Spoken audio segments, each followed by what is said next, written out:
War ఆగింది, కాల్పుల విరమణ జరిగింది. కానీ ఆకాశాన్ని తాకిన నిత్యావసరాల ధరలు మాత్రం దిగి రావడం లేదు.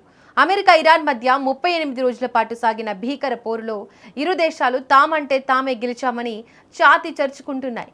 కానీ ఈ యుద్ధం వల్ల ప్రపంచానికి ఒరిగింది ఏమీ లేదు సరికదా, కోలుకోలేని ఆర్థిక దెబ్బ తగిలింది. పరువు కోసం పాలకులు యుద్ధ నినాదాలు చేస్తే దాని భయంకర ఫలితం పెరిగిన పెట్రోల్ ధరలు, ఖాళీ అవుతున్న గ్యాస్ సిలిండర్లు, అదుపు తప్పుతున్న ఆర్థిక వ్యవస్థల రూపంలో సామాన్యుడిని వెంటాడుతూనే ఉంది. ఈ యుద్ధానికి ప్రధాన కేంద్రంగా మారిన హార్ముజ్ జలసంధి గురించి మనం ప్రత్యేకంగా చెప్పుకోవాలి. ప్రపంచానికి అవసరమైన చమురు, గ్యాస్ సరఫరాలో గల్ఫ్ దేశాలకు ఇదే ప్రధాన మార్గం. యుద్ధం మొదలవ్వక ముందు వరకు ఇక్కడి నుంచి నౌకల రవాణా సాఫీగా సాగేది. కానీ ఫిబ్రవరి 28న యుద్ధం మొదలవ్వగానే ఇరాన్ వ్యూహాత్మకంగా ఈ మార్గాన్ని మూసివేసింది. ఒక చిన్న సముద్ర మార్గం మూతపడితే ప్రపంచం ఎంత లాభానికి పోతుందో ఈ 38 రోజులు కళ్లకు కట్టినట్టు చూపించాయి. ప్రస్తుతం కుదిరిన సీజ్ ఫైర్ ఒప్పందంలో ఇరాన్ తన పంతాన్ని పూర్తిగా నెగ్గించుకున్నట్లే కనిపిస్తోంది. ఇకపై ఇరాన్ ఆర్మీ పర్యవేక్షణలోనే హార్ముజ్ ద్వారా రాకపోకలు సాగుతాయన్న కఠిన షరతుకు అమెరికా అంగీకరించాల్సి వచ్చింది. అది అమెరికా ఆధిపత్యానికి గట్టి దెబ్బేనని విశ్లేషకులు భావిస్తున్నారు. ట్రంప్ తన వ్యూహం ఫలిస్తుందని భావించినా అంతిమంగా అది ప్రపంచ మార్కెట్లను అల్లకల్లోలం చేసింది.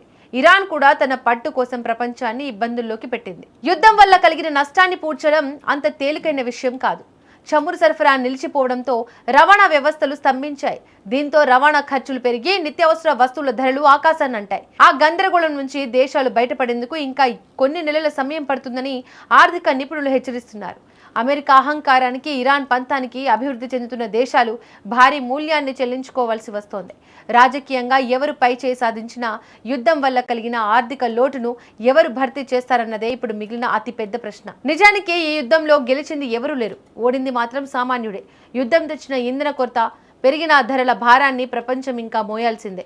దేశాల పరువు కోసం చేసే పోరాటాలు సామాన్యుడి పొట్ట కొట్టడమే తప్ప మరేమీ సాధించలేవని ఈ ఉదంతం మరోసారి నిరూపించింది. యుద్ధం ఎప్పుడు సమస్యలకు పరిష్కారం కాదు, అది కొత్త సమస్యలకే నాంది పలుకుతోంది. ఈ పోరాటంలో ఇరు దేశాల ప్రతినిధులు విక్టరీ సింబల్స్ చూపిస్తున్నా ఆ నీడలో సగటు మనిషి పడుతున్న కష్టాలు మాత్రం పాలకులకు పట్టడం లేదు.